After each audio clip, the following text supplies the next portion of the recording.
When you find a real estate platform that aligns everyone in the entire company financially by making us real estate agents owners, so when the average agent wins, everyone wins, that's the secret to success. And when you surround yourself with like-minded entrepreneurial people who absolutely love what they do, they love serving people, they love God and life, and you put yourself in an environment of high energy, high producing, positive people every day, you can't help but succeed in business and life. We are changing the real estate industry and changing real estate agents' lives. Welcome to the Financial Freedom Forever Podcast.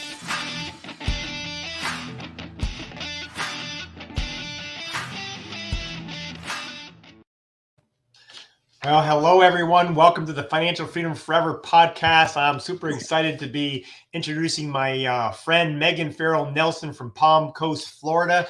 It's pretty amazing because we just met maybe a month ago at a Coach Burt real estate business event where we're all learning to bring our businesses to the next level. And we believe that you need coaching, right? We all need to get to the next level. And that's where we met for the first time and became great friends, and even just checked out your brand new house when we were in Florida last week. So welcome, Megan, to our podcast.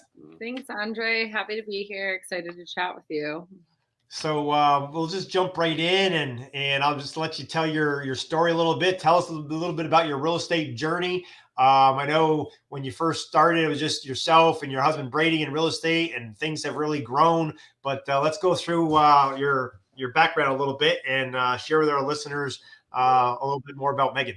Sure. So initially, I lived in northeastern Pennsylvania. So I'm from a town called Scranton, and just like The Office. And I went to college there to become a teacher. And I knew pretty soon into my early adult life that I did not want to be where it was cold. I am not a cold person. I don't like snow skiing. You know, you can get me tubing maybe, but that's about the extent of outside during the cold weather. So I migrated south and ended up getting a teaching job in North Carolina. And a couple of years into that, it still snowed. And so I was like, all right, got to keep going south. And I moved to Florida, and I moved here knowing one person to Palm Coast, and that one person I knew's best friends were real estate agents and had been in town for a very long time. And I say that because it gets to a little further down my story. But when I moved here, I didn't want to get into teaching. So I kind of took some time off to figure out what I wanted to do.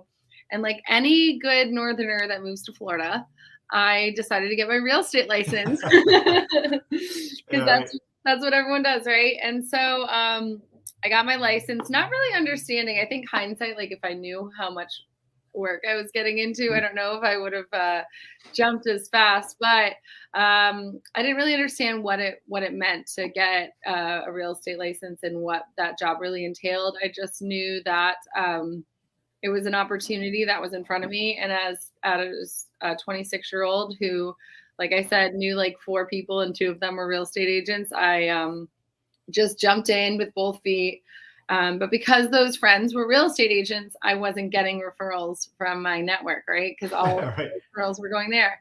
So I really had to build my business from the ground up. And, you know, that's something I hear a lot about, like, yeah, but I just moved here. I don't know anyone. And it's like, it is possible to build your business not knowing anyone. And I almost think that, you know, the Megan of 9 years ago, I wish I could have a little bit of her courage and like lack of like concern about other people. Because now as an established business owner in town, there's things that I won't do that I did then. And, you know, I just started door knocking. I started working any open house anybody had. I sat on the floor in top producers' offices, just listening to them talk on the phone. Did listing appointments at other agents' houses because I couldn't get into, you know, the customers' houses. So I just started asking agents in my office if I could do listing appointments at their homes. And once you do a listing appointment at a real estate agent's house, you pretty much aren't afraid to go in any house after that, right? Because Right. You know, the agent knows more than an average just consumer. So, and just after, I would say about a year and a half of just putting my head down and not giving up, and lots of falling and just bouncing back quickly, a couple of tears here and there. I started to really see the impact I was making in the community. And so from there, 2 years after I had my license, I met my husband. He was a buyer at the time, and he bought a house. I moved in, and really nice one on the water. I'm just kidding.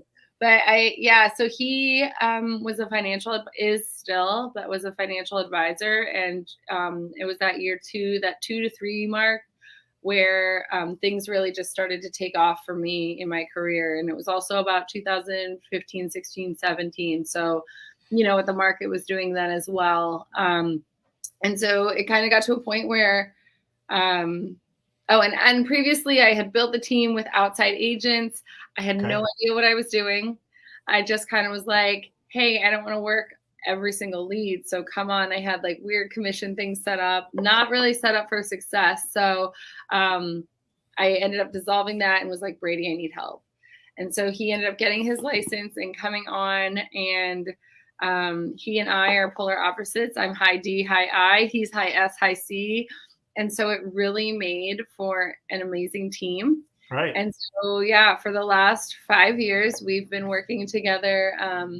And the previous brokerage we were at had the traditional corporate structure with that 6% corporate fee. The top split you could even get in your office was an 85-15, no cap on commission, fee for this, fee for that, monthly fee, fee, all of the fees. And it made it really difficult when we started to get serious about building our team.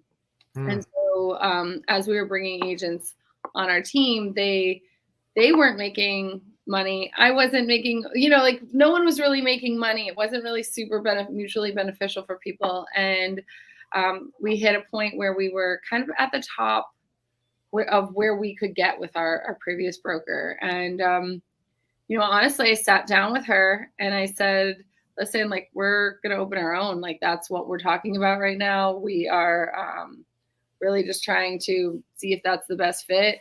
Or there's this company called EXP. I don't know if you heard of it. And she's like, that. And I was like, what? She's like, that is where you need to go. And, she was really direct with me. She's like, Megan, you're not the paperwork girl, right? Like, and I'm not. I am not the paperwork girl. Right. And, she's like, and with EXP, I know where you want to go, and you can really build something there. Well, that's awesome. And she supported you. You don't get that every day, right? No, you definitely don't get that every day. But I think she also knew, right? Like I forever hold her in high regard because she knew, like, it's not best to try to keep me somewhere where we weren't growing, we weren't succeeding, we were just kind of complacent. And, instead of trying to like pin me down and keep me where I wasn't happy, she let me go and encouraged me. And to this day, I would do, whatever she called me right now and asked me to help her. If she asked me to help her move, I would help her move, Right. I think that's a great relationship. Yeah. I really respect her for that. So 9 years in real estate. Mm-hmm. And so you and your husband got together as a team, how many years ago? 5 years ago. And what was with you and your team, with you and your husband, like, what was your volume or unit wise? What were your sales like then? And you just moved over to the EXP 3 years ago. What's your team and volume and things look like now? Sure. So our top year, we did 54 transactions. And the year we switched to EXP, I was actually like 8.5 months pregnant when we switched. So I kind of call that first year a wash of like life and real estate, because we were just like new parents trying to make it in a new company. So whenever I hear people say it's not a good time to switch, I'm like, tell me about it.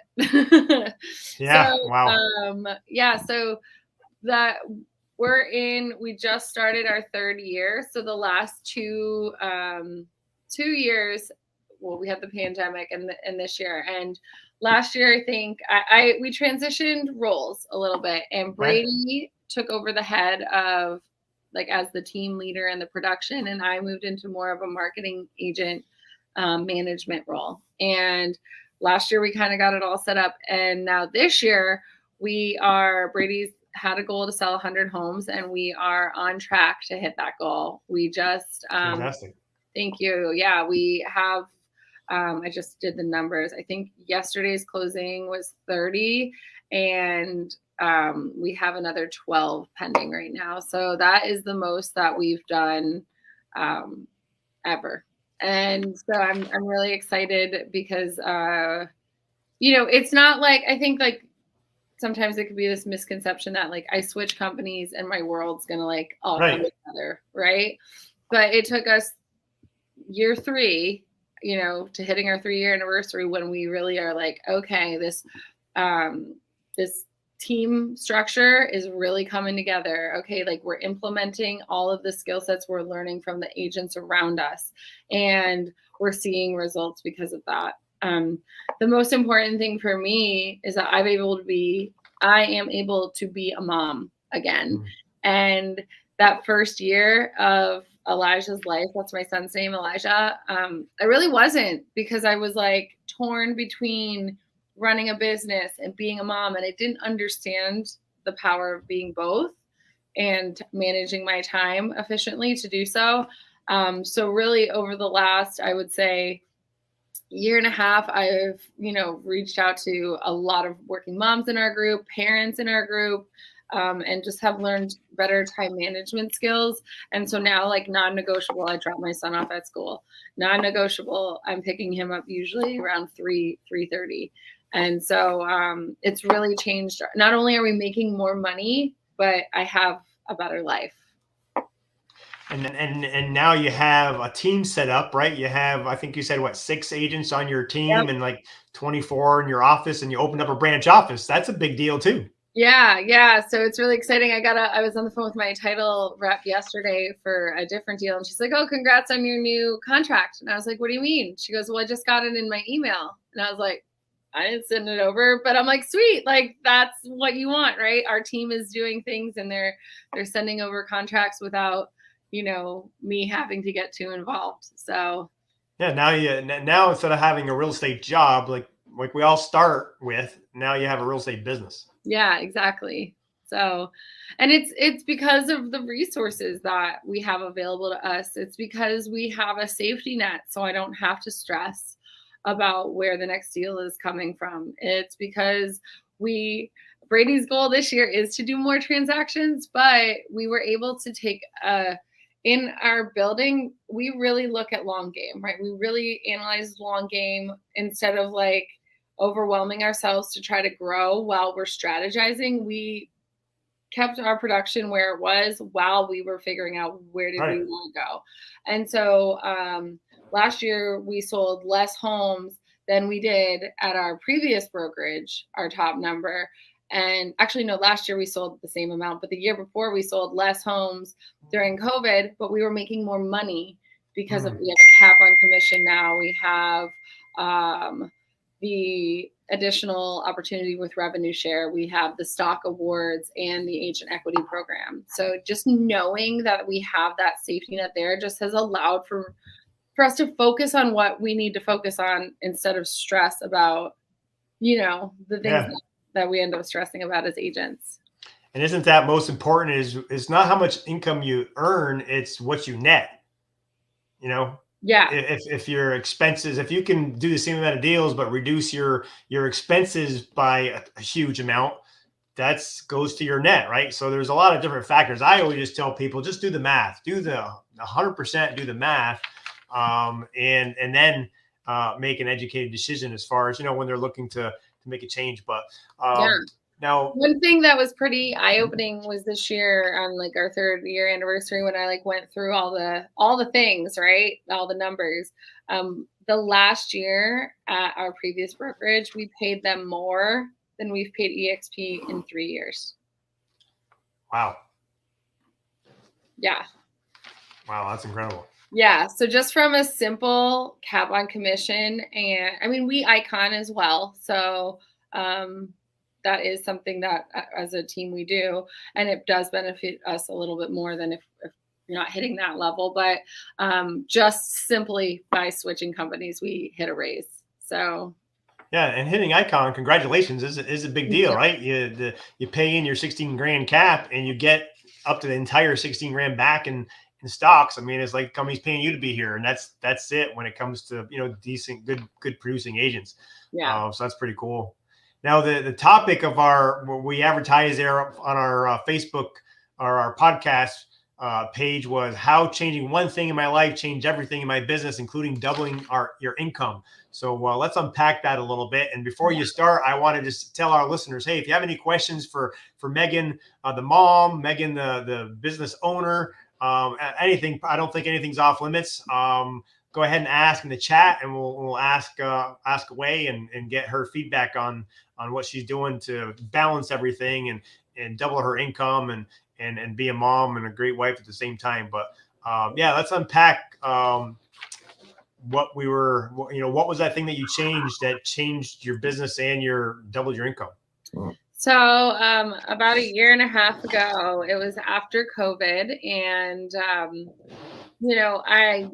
I was starting to notice my patterns of behavior and my habits, and also starting to see where we were heading. It was at that point we were kind of like hitting a plateau with our business. Things were good. We had a great business. I would say we have a great business. We have great reputation in our community.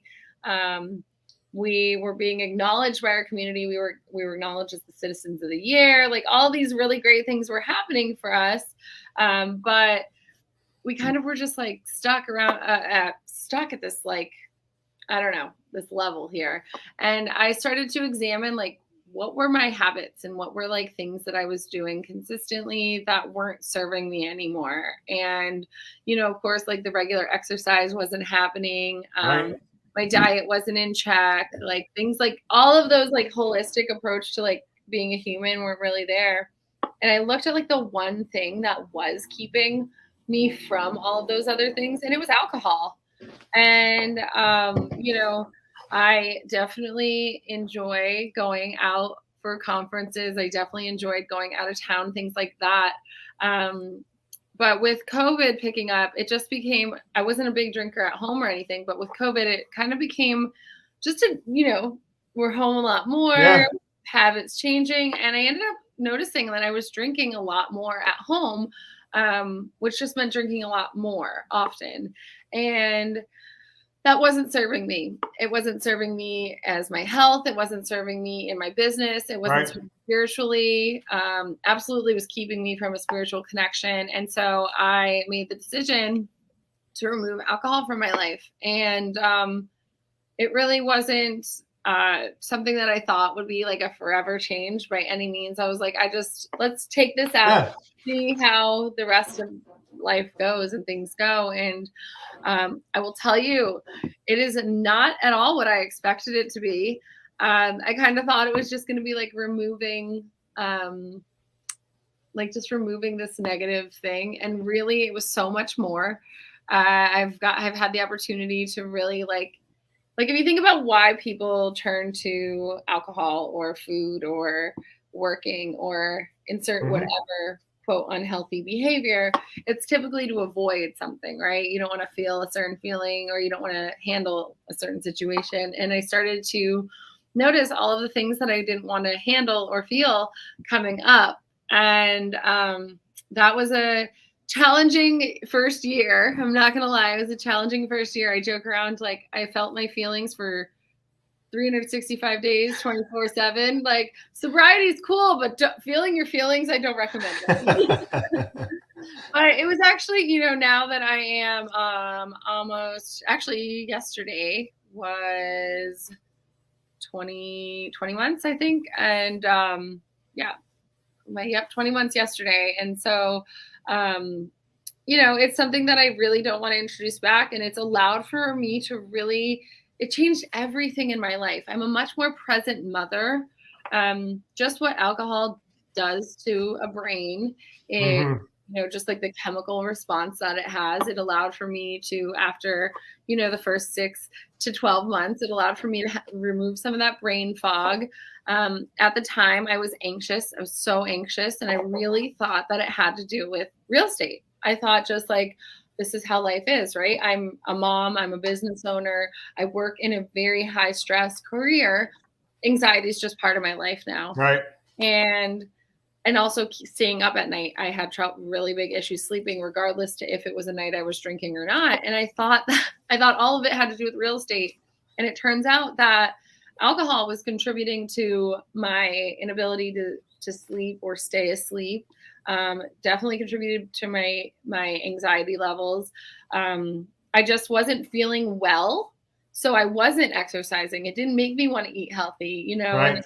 And so with removing that crutch, as I like to call it, I have been able to live just a much more a healthier and much more holistic lifestyle that supports who I am physically, mentally, spiritually, and emotionally, which allows me to be a better servant, right? Like a better Right. servant leader for the people in my life, whether that be my son, my husband, in my personal life, whether it be a friend, whether it be an agent for customers, whether it be a team leader for our team. I have just much more clarity around where I'm going and how I'm That's going to awesome. get there. Yeah. Well, congratulations. That's awesome. Big Thank deal. you. Yeah. We got somebody asked us your question. What is your favorite tools? And I'm assuming for real estate, what are your favorite tools and why? Sure. My favorite tools is my iPhone.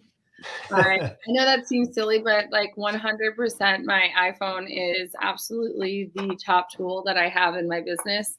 I'm an Apple product person. And so MacBook, iPad, iPhone, they all talk to each other. It makes it really easy for me to share documents with my business partner, who also happens to be my husband, where we can airdrop things. I record content on my phone. It has an incredible camera.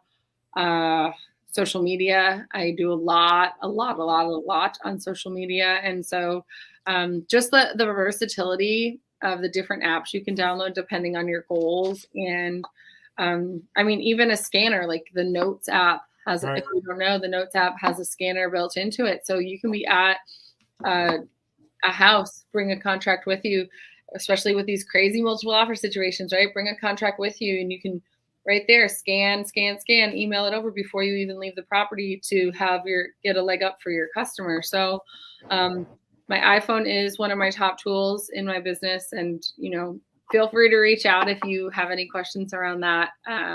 That's awesome. That's a great question. Yeah. A couple of the bullet points we want to talk about. One of them was intentionally collecting wins and what it does for my business and confidence. Tell me more about that. Yeah, so that kind of stemmed from,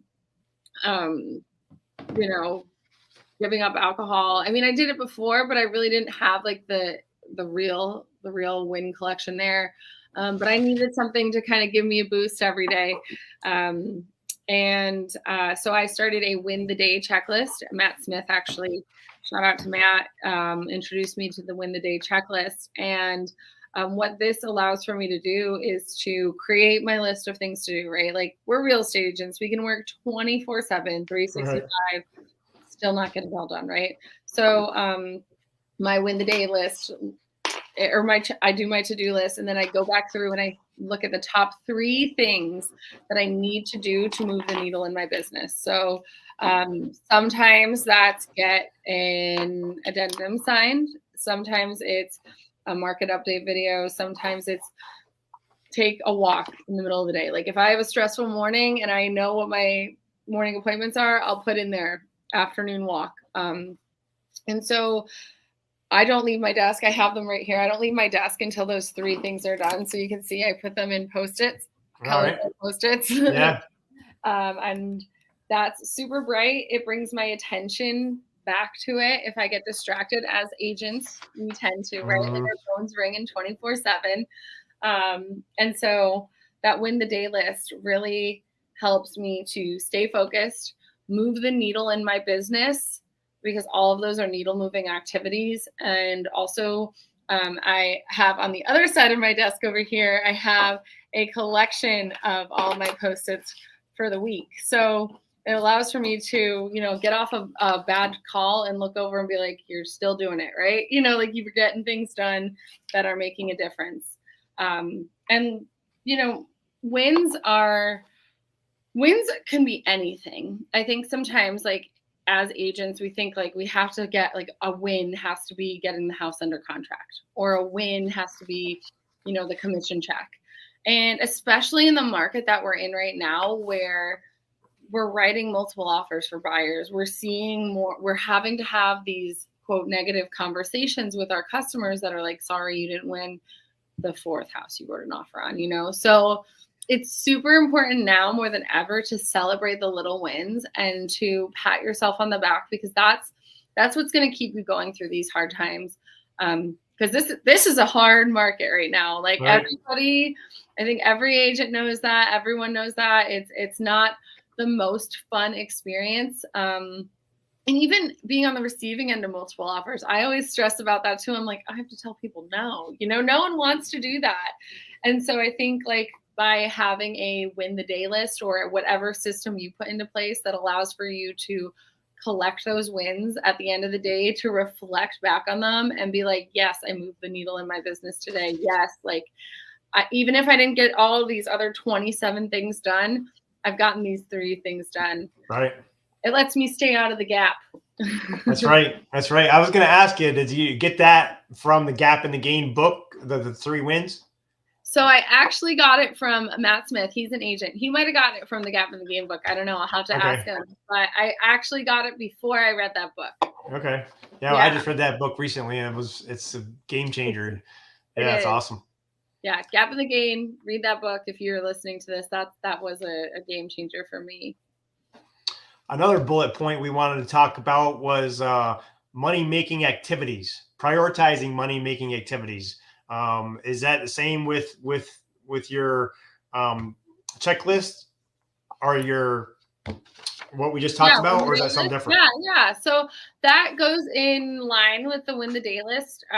To kind of and looking at what are your money making activities, you absolutely want to get those prioritized on your to-do list. So I think sometimes people do to-do lists and then they just pick off like the easiest ones to do. And eat the frog is real. Like getting that hard one out of the way, making that call that you're dreading is when you need to do.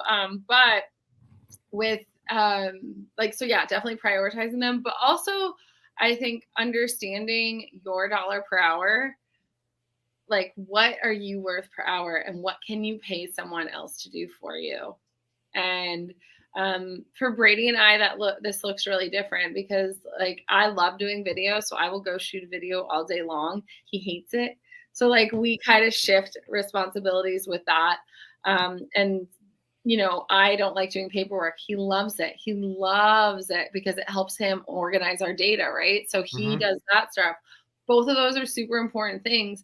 But if I were to do the paperwork, it would take me 4 times as long as him, right? He's going to shoot a video. He's going to hate it. He's never going to post it. So like figuring out what you like to do is super, super important. And then like attaching that dollar per hour amount to it. Like I can record content. I don't necessarily need to post the content or make sure it goes out. I can record and draft my emails. I don't need to send the email out. I can give that to a VA or an admin in our office to make sure that my email is going out. So it's just, looking at those dollar per hour activities, make sure you're doing dollar per hour activities that match how much you're worth per hour. And if you don't know, it's a super simple formula. Take what you want to make at the end of the year, divide it by, I want to say it's 2,080. Let me just double check that real quick before I tell people that. So it's 40 times 52. Yeah, if you work a 40-hour week, there's 2,080 hours in a year. And so obviously we take weeks off. So critique that or twist that as much as you want to work. But essentially dollar per hour should be your annual income divided by 2,080. And that's how much per hour you should be making. So make sure your actions align with that. Yeah, that makes a lot of sense, because so many of us will do the $10, $15 an hour work, because it's just faster for me to hurry up and do it than give it to someone else, a virtual assistant or an admin or whatever, especially to hire that first one. But man, once you hire your first VA or admin to help you do that $10, $15 an hour work, and you can start spending that time and effort into doing the money making activities that are worth hundreds of dollars or thousands of dollars an hour in some markets, it's a game changer. So that's great advice. Yeah, absolutely. It's been a big one for us over here. And we're actually right now reevaluating ours. So if you've done it before, don't think it's a bad idea to reevaluate and see again, where are you spending your time? Because Brady's the one who typically falls into it. It's just easier. I'll just get it done quickly. And it's not even about necessarily taking time of like getting something off your plate to take time to do more work. Sometimes it's about getting something off your plate so you can go and be with your family or be with your friends or like do things for yourself. So, like groceries, that's a way to leverage, getting either grocery pickup. That's going to save you money because I'll tell you what, every time I go by the snack aisle, it's not on my list, but I go right down that aisle, right? And so like getting shipped or whatever you have locally, and even getting your home cleaned or having someone come in and help with that can definitely leverage some time that allows for you to just be less stressed and more present in things you want to do. Because at the end of the day, it doesn't matter how much money you make if you're not happy with your life. Yeah, absolutely. Amen to that.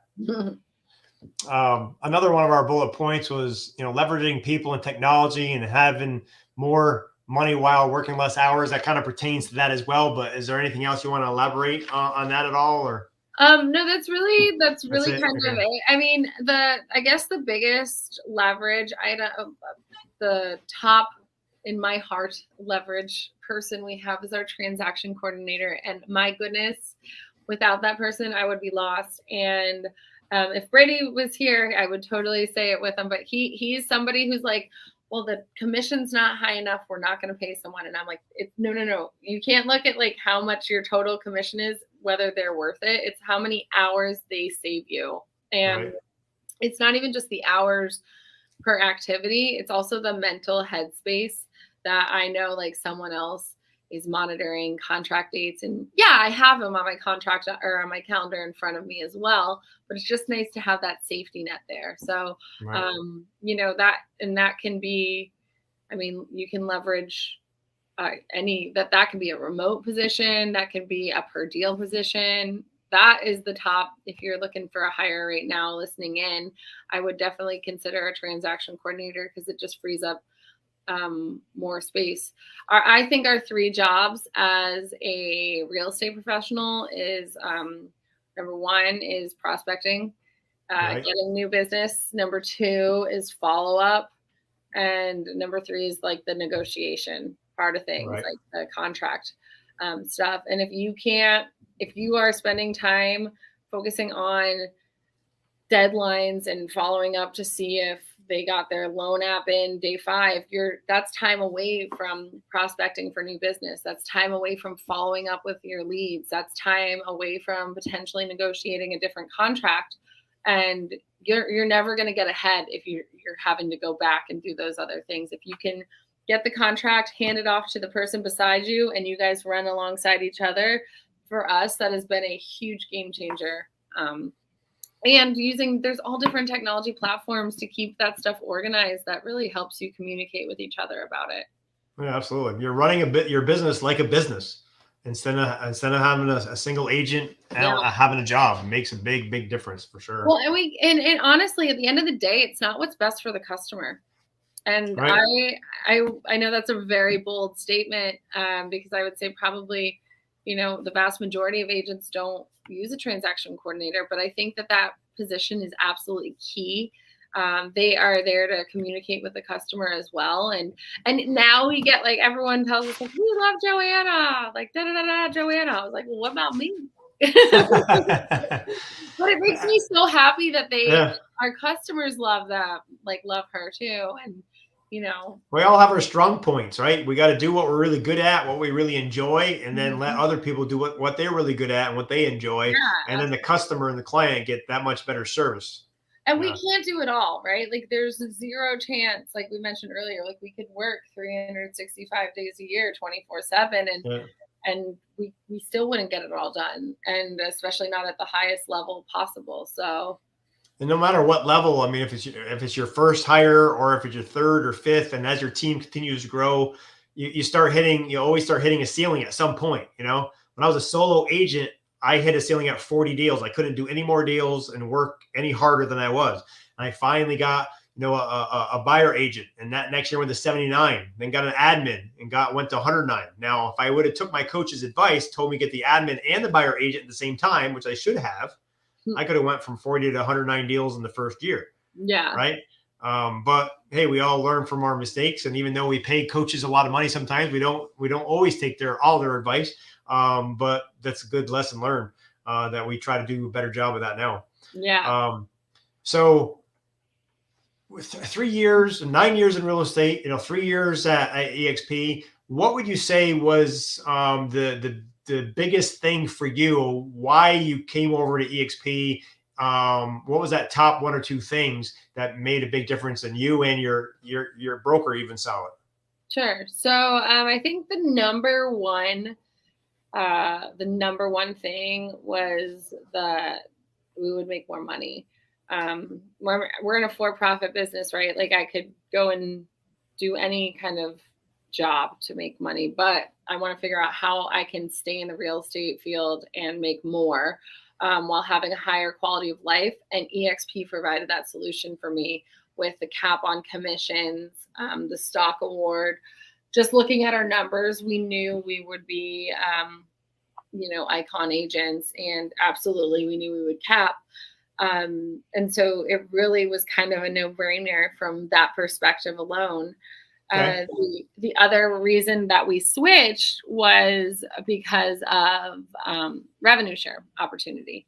And we knew that we wanted to build an office locally, and we couldn't, and even our team, we couldn't provide resources to them that necessarily, competed with, like we could provide some that competed with other local brokerages, right? But when we looked at EXP and what they provide to their agents, we couldn't compete with that. And so it didn't make sense for us. Like when we were looking at opening our own versus joining EXP, it really became like, why would we open our own? For our ego?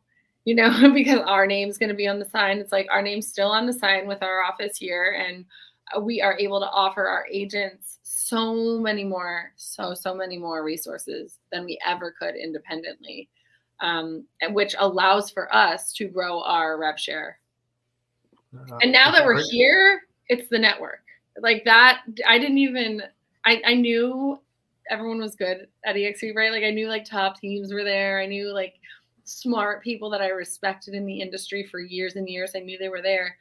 And then I joined, and then I like I said, we had like kind of that year with the baby, and then the last year and a half, we really started to plug in, and I'm like, oh my gosh, it is a gold mine of just love and support first and foremost, and then knowledge and just experience. And, like every single area is like if I have a girlfriend who, she is really big in Airbnbs, and I'm like, I have somebody in my organization I can connect you with.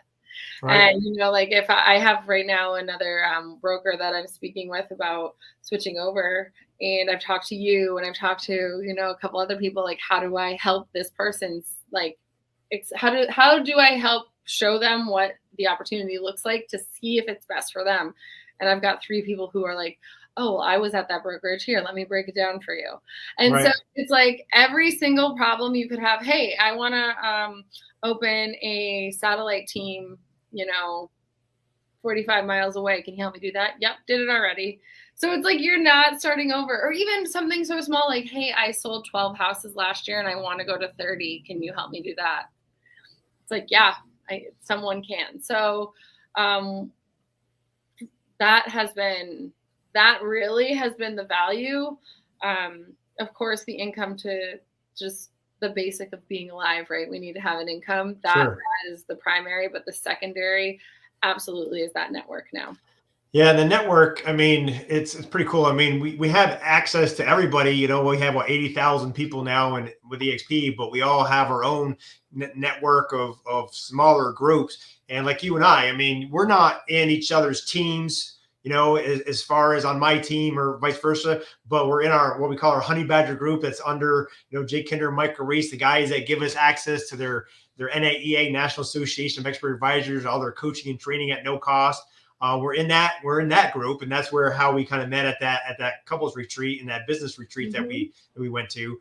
But yeah, you start getting these relationships, and it's the gold lining, right? That no one sees until you actually get plugged in and start coming to some of the events and getting plugged into our online training and masterminds and all the stuff that the group is doing within the company. So yeah, that's been a big game changer for me as well. Well, and it's just like also something I feel like it's so hard to quantify until you experience, you know, like even this weekend, you guys coming to our house, it was so special, you know, just, it's not just like about business either. It's about, you know, celebrating real life. And like, it warmed my heart so much. Like when we were taking a picture and Elijah just ran over and jumped up with you, like, it just feels good to have connections with people who, one, understand the real estate industry and how challenging it can be, and then understand how to like build these incredible businesses together. And I want to give a big shout out to you because you gave me and generously gave me an hour of your time to help with some things that Brady and I were looking to expand on. And that is like so powerful. It's so powerful. And I believe it does like come full circle back to that compensation plan. Like the company pays us fairly, and more than fairly, generously. And because of that, we all have such an attitude of contribution and generosity and working together, regardless of our individual needs. We all are about like the bigger picture and want to help just grow the company and what's best for everybody. So that's awesome. One last question, and I know we both got to jump on to our next call, but if you could do anything differently as far as joining EXP, what would you have done differently? Man.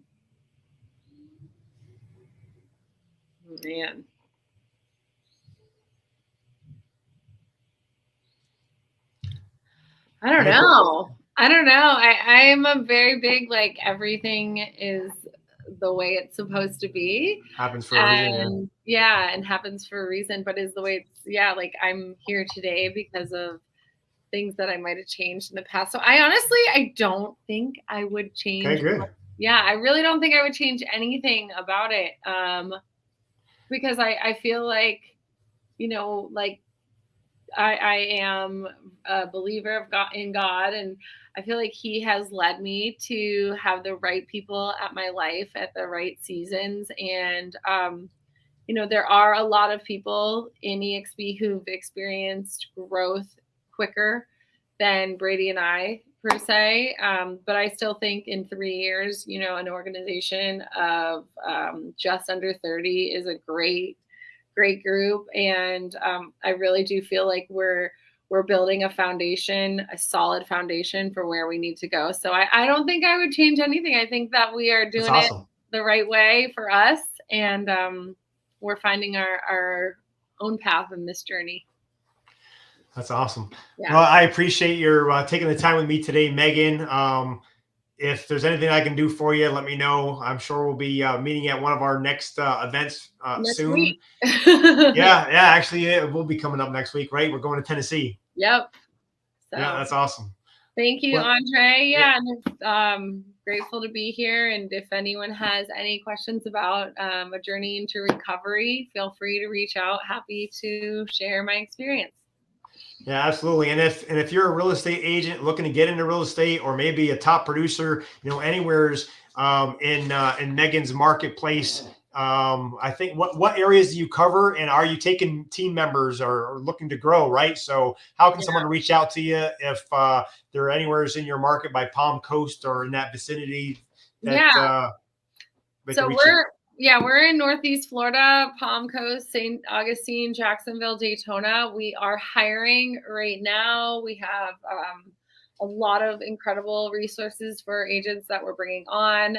And we are in growth mode. We had 2 agents interviewing with us yesterday. So and one this afternoon. So super excited about growing. If you're interested, would love to connect with you. You can reach out to me through my social media. It's all Megan Farrell-Nelson, Facebook, Instagram, all the rest of them. Or you can text me or call me at 386-597-3545. All right, awesome. Well, thanks everyone for listening. Shout out to Gilbert, who just gave us a thumbs up. And thanks for joining our Financial Freedom Forever podcast. We'll see you soon. Bye. Bye-bye.